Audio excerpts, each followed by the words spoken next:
My name is Keith Aleo, and I am extremely excited to be here with Quincy Davis. Quincy is the Associate Professor of Drum Set at the University of North Texas, and I am thrilled to be here interviewing him. How you doing, Quincy?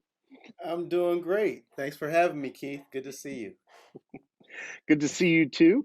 Quincy is a great friend and is an Interlochen alumni, and I am Yay. uh, percussion teacher at Interlochen, so we have a real great connection with that. And Quincy's been out here for classes and to work with the students. So it's nice to see you again.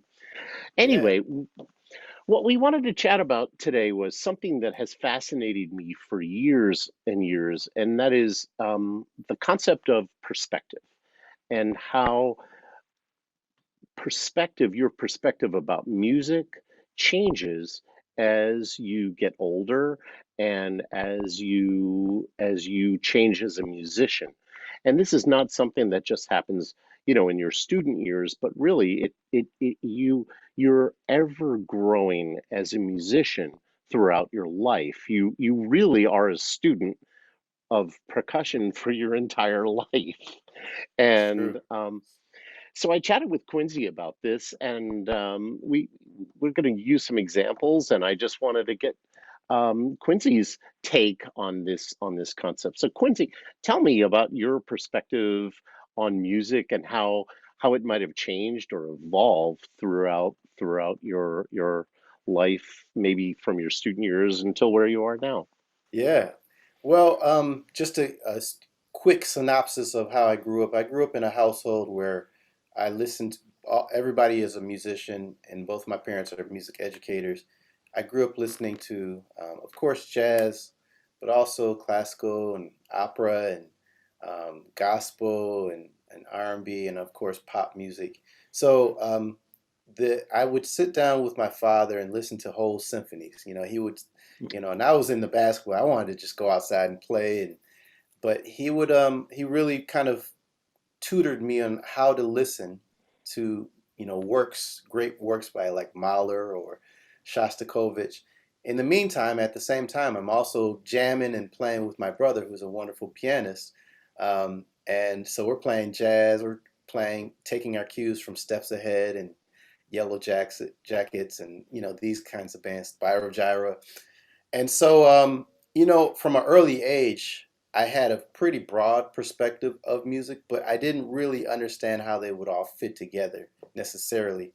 And I didn't appreciate the diverse background of music that I grew up with until I got a little older. So I would say, fast forwarding to, when I got to Interlochen, I started actually studying classical percussion and playing in orchestra and band. And suddenly the sounds that I would listen to, I was a part of in that area, and that helped me appreciate it a little bit more. But it still was kind of separate from my jazz hat, kind of.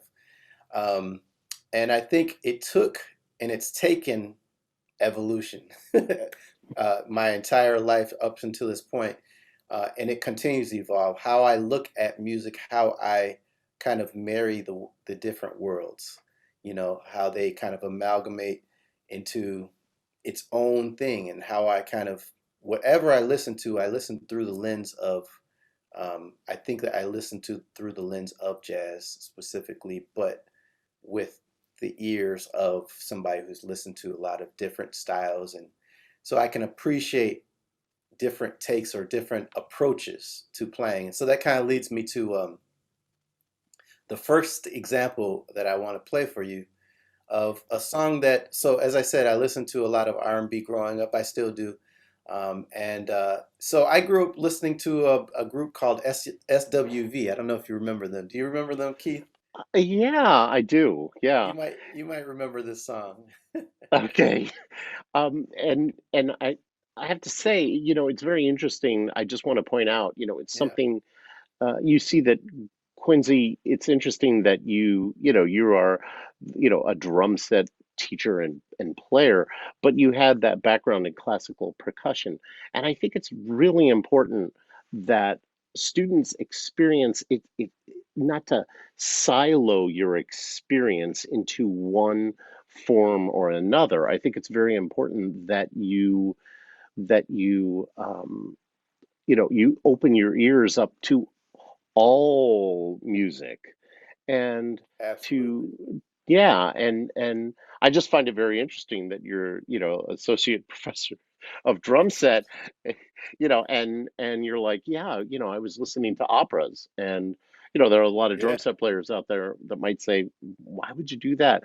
And I think a lot of classical players, a lot of the students that I work with, Quincy, I think they don't listen to enough varied types of music. Well, just to kind of put a little period on what you just said. So, yeah, my father was the chorus master of Opera Grand Rapids for 30 plus years. Oh, So that's a big part of my exposure to that. But also, yes, it is so important that students kind of have a diverse array of listening playlists, I guess you could say. Um, that helps them build their just a greater perspective of music, right. because and it's interesting that a lot of the older generations of classical musicians, not limited to percussion, but many of the classical musicians listen to jazz and listen to rock and listen to, so they're not limited to just what they're working on. No. And same goes with all the great jazz musicians. I just read the Miles Davis biography again, and he talks so much about classical music and all the influences of Stravinsky and Shostakovich and Spanish composers. So I think it's just, if we're musicians, we have to kind of take music in on a whole. Um, of course, there's so much to listen to. We can only take so much in, but I would definitely say we have to not close ourselves off to anything just Yeah. because we don't think that we need it, for what we Yeah. do. So, No. with that said, though, this is a a song by the R&B group SWV that was popular in the 90s. And so when this came out, I believe it was my first year at Interlochen in 92. Oh, Uh, wow. yeah, so, and this song is called Weak. I'm sure you'll remember when you hear it, Keith. So I'll play a little bit of this, and then we'll move on.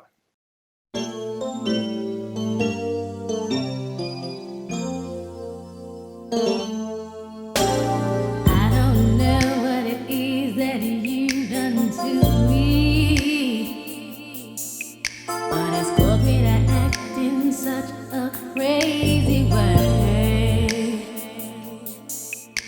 Whatever it is that you do when you do what you're doing, it's a feeling that I want to stay. 'Cause my heart starts beating triple time with thoughts of loving you on my mind.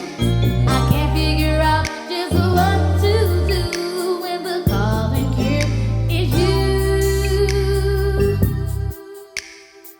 I get so weak in the knees, I can hardly speak. I lose all control. Then something takes over me. In a day, you look so amazing. It's not a phase. I want you to stay with me.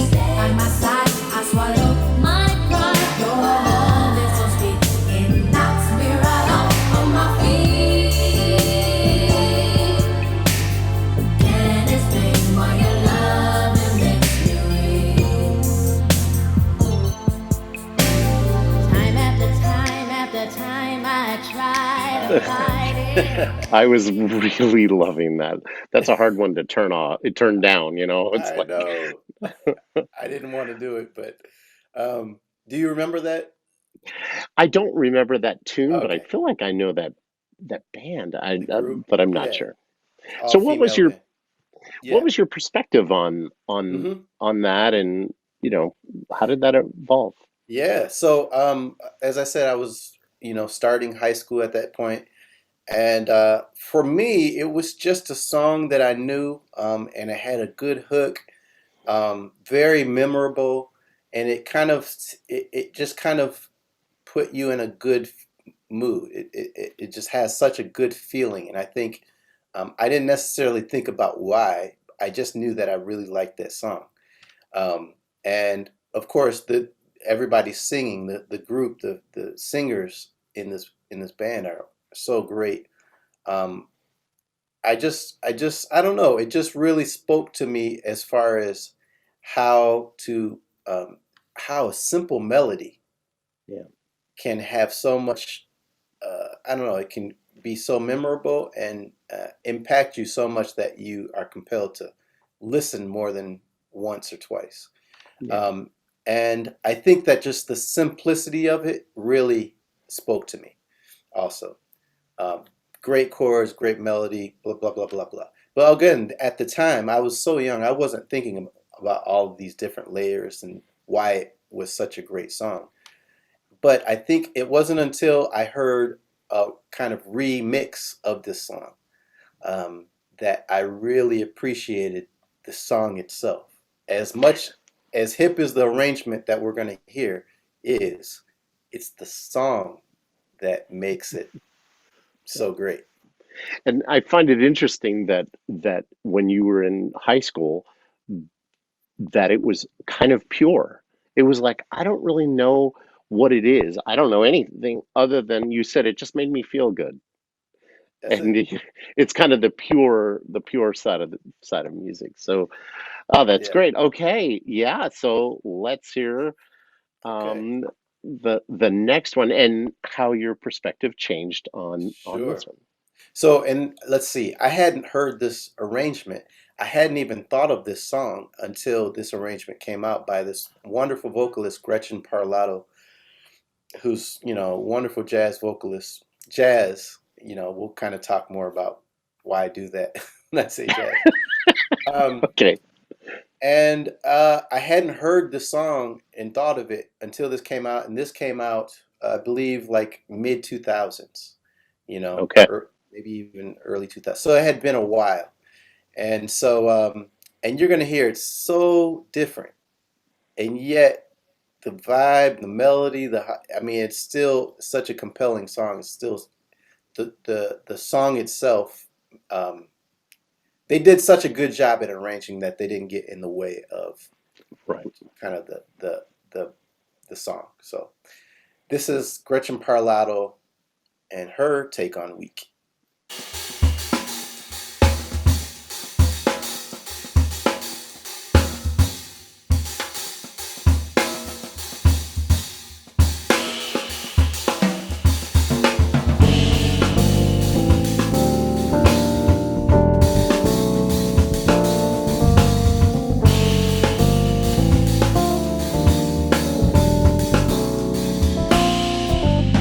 I don't know what it is that you've done to me,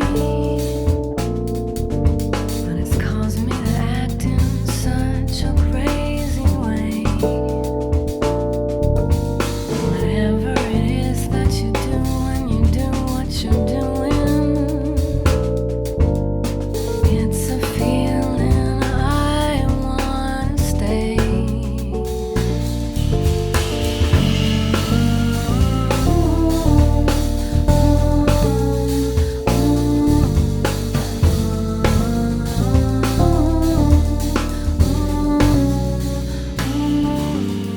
Time after time, I try to fight it. But your love is strong, it keeps on holding on. Resistance is down when you're around, I'm fading. In my condition, I don't wanna be alone. 'Cause my heart starts beating triple time with thoughts of loving you on my mind.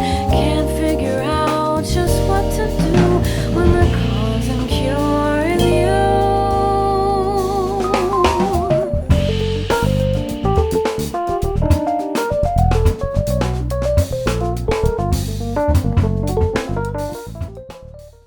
Another one that's really hard to turn off.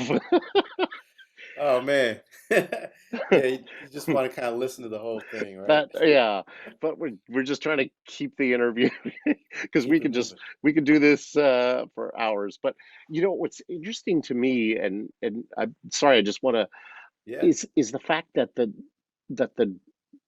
drum part is so much more complex. That caught me immediately. And so tell Nice. me, like, how did you feel about that? It Yeah, sort of brought you to a different place, I would imagine. it did. Okay, so now I just looked it up. It came out in late 2000, 2009. So I had been in New York working, freelancing and playing with different people, and I was deep into my career. And so I've at this point had a lot of new perspectives on music and influences and um, just experiences overall. And so when I heard this, I thought, wow, that is hip. Wow, that's first of all, I forgot about that song, and then that is hip. And I think that it made me realize that jazz, when I say jazz, jazz, especially now, this is 2021, um, it really is an amalgamation of all different types of music and styles and approaches, especially now. It's doing this more and more with, singer-songwriter, rock, R&B, rap, hip hop. It's kind of all starting to become just music. And I noticed that being in New York that early 2000s was more straight ahead. There was kind of more separate schools. But then by the time I left in 2010, this is 2009, you could really hear all these different styles within, Right. if you just go to one gig, you could hear them swinging, and you could hear some hip hop, and then you could hear some Afro-Cuban, you could hear a little bit of everything. And this song is kind of a testament to um, how effective it can be when the song itself is respected, when the styles are respected, and they're doing it with at a high level and retaining the quality of the authentic styles or the respective Yeah. styles. So that's something that really struck me hearing this, and it made me want to kind of go back and listen to the original, of course, Right. but it didn't make me uh, wish it was as good as the original, which is Yeah. a good sign, Yeah. because it's very different. I think it's interesting how the purity of the song was maintained. And you've said that a couple times, and I think that's really important for any arrangers out there. Yeah, Um, so yeah, I think we should just keep going. keep moving. And Yeah. yeah, tell. Do you have another example of that one, or do you have? You No, do. not. Okay. I don't have another Okay. one of that one, but I have another song that I can kind of talk about. Yeah. So this is Joe Henderson song called "Shade of Jade," and it's on the album "Mode for Joe," which came out, I believe, in 1965. Yeah. However, can I reverse it? Oh. I heard the new version first, the newer Yeah. version. So I'll play the newer version, and I say newer, it came out in the 90s. Um, and this is the first version of this song that I heard. And the newer 90s version is by the late great Roy Hargrove, and one of my most influential drummers, Gregory Hutchinson. So this is the version I heard first, and at this point in my life, I am trying to sound as much like this drummer, Greg Hutchinson, as possible. And now just a quick little side step. I know I was effective because uh, I played a jazz festival when I was in at Western Michigan University in Notre Dame, right? And we play the set with a small jazz quintet. We play our set, and it's in front of like some of my idols, Jeff Hamilton, Carl Allen, and all Oh, and geez. and I Okay. knew that we smoked it. We took care of business. I was feeling good, and I came off the stage, and I ran into this drummer who is actually became a very good friend, still a good friend of mine today, Neil Smith, wonderful drummer. and he comes up to me, "Hey man, my name is Neil Smith. I just want to say you sound great. You sound wonderful. Oh, thank you, thank you." And then the next thing he said was, "You know who you sound like, right?" And that inside I'm thinking, "Oh, please don't say Greg Hutchinson." He said, "Greg Hutchinson." I said, "Oh." So at that point, I knew, okay, maybe I'd done enough studying of Greg Hutchinson. It's time to kind of move on. But Right. that's how influential this drummer that we're about to listen to was on me. Yeah. And it's interesting with that, I always, as students, you want to sound like someone else. And I don't think that's a bad thing. And I think what you just said is exactly right. At some point, you want to move on and you That's want right. to be you, and you Yeah, become a what do you say? A combination yeah, of all the people that have influenced you in your life. that's And right. even talking about that gives me like chills because as a teacher, fellow teachers, I want my students, yes, of course you want to sound like me, but eventually, I want you to whatever leave the nest. And this sounds like that kind of moment. That's It's really, really cool. Yeah, yeah. I was way into it. So, and I have other influences since, of course, but Of he was course, one of yeah. my first big ones. And so when I listen to this album, I think about that time period where I was just Yeah, Greg Hutchinson all day, all night. And this tune is hip. It's tricky and it bounces off the walls a little bit and it's yeah. up tempo and it just feels great. And it's exciting. So this is Shade of Great. Jade, Joe Henderson composition played by the Roy Hargrove Quintet.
How exciting is that? That was a lot. There's a lot. Yeah, that's and that's for Wow. me like the excitement of that really informed how I play. You know, even this to this day, that's I think about those tempos and that feeling whenever I play. You know, I want to capture that excitement. Yeah. You want to capture that excitement, but you don't want your to the point you're moving on, you're feeling you want to be you, but you Yeah, want to capture, again, like I said, you want to have that influence, but you want to be who you are now. that's You, right. you know what I'm, yeah, Yeah. You know, I hadn't listened to that in a long time, and it just when I listen to it, it just takes me back to, you know, mid '90s, and that's all I listen to, and it's there's something about it that for me just kind of related I could relate to, really, yeah, the yeah, rawness of it, you know. yeah. So, but then I got hip to the original recording of it We're doing as it I in reverse. This is we're great. doing it in Yeah, reverse. So, and I, you know, I became more of a student of the music rather than just listening to the flavor of the month, you know, because when this album came out, everyone's listening to it, and but I realized, especially after living in New York, I had to do some more studying, yeah, and really try to understand the history of the music, the history of the instrument, the musicians that came before, you know, before I was born. And so that kind of led me to discovering all these great recordings, and this one was one of them. And I can remember driving down Riverside Parkway, listening to Mode for Joe in my, I don't even know what kind of car. Oh, no, it was a Ford Explorer. And I discovered this recording, and it just messed me up because it's so great, and it's so different. The original recording of Shade of Jade is very different in my estimation. I don't know. Maybe yeah. I'd like to know Well, what you think. please. Well, let's hear it. Yeah. All right. So this is from Mode for Joe. This is Joe Henderson, A Shade of Jade.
So tell me, when you heard this, what, Yeah. you know, eh, how how long, how late, how much later was it when you heard this, and what did you like? How was your perspective changed? Or you mentioned the historical aspect, which Mm, is great, but is it anything else or yeah. Let's see. So I would say maybe about 10 years, honestly, oh wow, until I discovered this album. Um, and my perspective changed a little bit in um, I guess how I thought about the actual um, the horns, you know. Um, Suddenly now I have a perspective of vibraphone being a part yeah, of the right, front line, and it gives such a different sound and feeling to the mood of the piece, the melody, and yeah, the blend, the overall horn blend. And it also gave me the perspective. It changed my perspective in that this one for me is a little more mellow, even though it's still exciting. yeah, It's mellow, and it made me realize, hey, you can be exciting by being exciting, like in the typical sense, or exciting in just kind of intensifying what you do. Right. And you don't have to be busy. You don't have to You don't be, have that, right. Exactly. And so I'm sorry, Quincy, I get so excited because so many young drummers, it's all about how many notes they can, they get a three beat fill and it's like, a couple thousand notes. But it's interesting that the excitement can simply come from ride cymbal. I didn't mean to interrupt. I just that's get right. excited talking about this stuff. That's totally it. And I just released a video. Yeah, yeah, I mean, I'm sure you know I have a YouTube channel where I release lessons, and I just released it today, and it's called basically the idea is less is more. Less is more. And Yeah. but sometimes it just takes maturity. It takes age, honestly. It takes Yeah. experience and it takes trust in yourself that, hey, you don't have to be flashy in order for people to like you, you know. Yeah. And as long as you're doing something with your heart, and you've put in the time and the work, then and you have a good, perspective of what the music needs, uh, Yeah. you don't have to go above and beyond and do all this kind of red line your game just to get some likes or just to get a smile or Yeah. a yell or whatever. And so that's kind of that's how my perspective changed in this recording specifically. Joe Chambers, I should mention, is he's still around and incredible drummer, incredible vibraphonist actually also. He's the drummer on this recording, and his ride cymbal is just, Yeah. he doesn't Yeah. get too That's where, adventurous with it, but it's just so in the yeah. pocket, you know. And it's exciting, That's right. it just like you said, it's so I have absolutely loved talking to you, and this is a particularly personal topic to me, the how one's perspective changes through our lives and through different places where we are, and you really encapsulated it with the music and how you felt and how it affected you and how it, initially was just about it, just the song makes me feel good. That was the first thing you said. You said, I liked it because it felt good. And then you learned and, Yeah, and how you heard one version and then the instrumentation changed and you realized the historical aspect. I mean, these are just yeah. really wonderful, wonderful concepts and a great learning experience for all of us, your path through through music in your life. And I really appreciate you sharing it with us. My pleasure. Thanks for asking me to do this, and it's always fun to listen to music with fellow musicians and friends that you respect. So I had a ball. Thanks for having me, Keith. Absolutely. Thank you, Quincy. And I hope we'll see you again sometime soon. You will, absolutely.